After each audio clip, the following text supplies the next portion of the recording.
محمده نصلي على رسوله الكريم أما بعد بسم الله الرحمن الرحيم বুখাৰী মুছলিম আবু দাউদত উমৰ ৰাদিয়াল্লাহু আনহুৰ পৰা বৰ্ণিত যে আল্লাহ ৰসুল সাল্লাল্লাহু আলাইহি ওয়াসাল্লামে কৈছে আমলবোৰ নিয়তবোৰৰ ভিত্তিত বিচাৰি এজনক পুৰস্কৃত কৰা হয় তেতিয়া এজনে কিহৰ ভিত্তিত আমল কৰিছে যিসকলে আল্লাহ আৰু আল্লাহৰ ৰসুলৰ বাবে হিজৰত কৰিছে প্ৰব্ৰজন কৰিছে মানে আল্লাহ আৰু আল্লাহৰ ৰসুলৰ বাবে প্ৰব্ৰজন কৰিছে যিসকলে দুনিয়া পাবলৈ বা বিবাহৰ বাবে প্ৰব্ৰজন কৰিছে সেইসকলৰ নিয়ত এই হাদিছ এজন সাহাবীৰ ক্ষেত্ৰত প্ৰযোজ্য আছিল যিজনে উম্মা কায়াছ ৰাদিয়াল্লাহু আনহাৰ বিয়া কৰিবৰ বাবে হিজৰত কৰিছিল ই ইছলামী বিধানৰ আধাৰৰূপে বিবেচিত আৰু এজন ইমানদাৰৰ আমলৰ মূল্যাংকনৰ ক্ষেত্ৰত উৎকৃষ্ট স্থিতি নিয়ত হ'ল আমাৰ আমলৰ প্ৰধান স্বৰূপ উদাহৰণস্বৰূপে আমি যদি কোনো ধৰ্মীয় কৰ্তব্য বিশেষ নিয়তৰ ভিত্তিত কৰা নাই সেয়া আল্লাহৰ ওচৰত গ্ৰহণযোগ্য নহয় যদি আমি আল্লাহে ভাল পোৱাটো নিবিচাৰোঁ তেতিয়াহ'লে আমি যি কৰোঁ আল্লাহে পুৰস্কৃত নকৰে হিজৰত আল্লাহৰ বাবে কৰা পবিত্ৰ প্ৰব্ৰজন জিহাদ আল্লাহৰ বাবে পবিত্ৰ সংগ্ৰাম এই দুয়োটাই যমজ ভাতৃৰ দৰে বিবেচিত হয় যদিও মক্কাৰ বিজয়ৰ পিছত হিজৰত নাই অথচ অহৰহভাৱে জিহাদ কিয়ামত নহলৈকে চলি থাকিব ইমানদাৰসকলে ইছলাম প্ৰচাৰ কৰিবলৈ হিজৰত কৰিব পাৰে আল্লাহ ৰসুল আৰু সহযোগীসকলে এই কাম মক্কাত কৰিব নোৱাৰাৰ বাবে কৰিছিল এনে প্ৰব্ৰজনক হিজৰত হিচাপে গ্ৰহণ কৰা হয়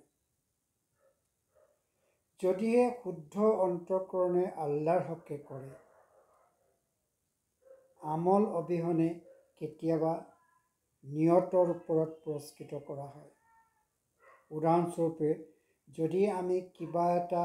সৎ উদ্দেশ্যৰে কৰিব বিচাৰিছোঁ কোনো আমল কৰিব বিচাৰিছোঁ কিন্তু কৰিব পৰা নাই কিবা যুক্তিপূৰ্ণ ন্যায়সংগত হ'লে সেই নিয়ত তেতিয়াহ'লে আমি নিয়তৰ ভিত্তিত পুৰস্কৃত হ'ব পাৰোঁ আল্লাহে আমাক পুৰস্কৃত কৰিব এটা আমলৰ পুৰস্কাৰ নিয়তৰ বাবে বাঢ়ে আৰু প্ৰতিটো আমলেই ইবাদতলৈ পৰিৱৰ্তন হয়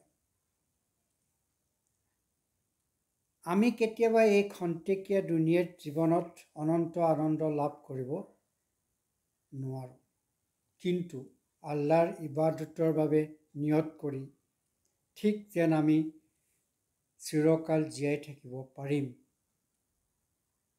তেতিয়াহ'লে আমি বেহেস্তৰ অনন্ত জীৱন আশা কৰিব পাৰোঁ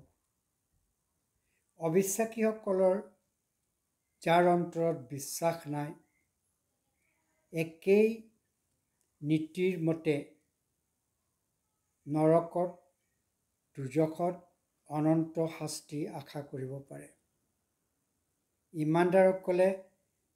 ইছাৰ নামাজৰ পিছত নিয়ত কৰি চবে চাদেকৰ আগতে উঠি তাহাজ্জুদ নামাজ পঢ়িব উঠিব আল্লাহে তেওঁক গোটেই ৰাতি ইবাদত কৰাৰ সৱাব দিব যদি কিবা কাৰণত উঠিব নোৱাৰে সেইকাৰণে আল্লাহৰ ৰসুল সাল্লাল্লাহু আলাইহি ওয়াসাল্লামে ঘোষণা কৰিছিল দাহাবিত উল্লেখ আছে, এ believers intention is more rewarding than his or her action. এজন ইমানদাৰৰ নিয়ত তেওঁ বা তাইৰ আমলতকৈ বেছি পুৰস্কৃত। সেইকাৰণে আমি আল্লাহক সন্তুষ্টিৰ বাবে আমি নিয়ত শুদ্ধ অন্তৰেৰে শুদ্ধভাৱে আল্লাহৰ বাবে আল্লাহৰ সন্তুষ্টিৰ বাবে কৰা প্ৰয়োজন। ভিডিঅ'টো ভাল লাগিলে ছাবস্ক্ৰাইব কৰিব নাপাহৰিব। আসসালামু আলাইকুম ওয়া ৰাহমাতুল্লাহি ওয়া বাৰাকাতুহু।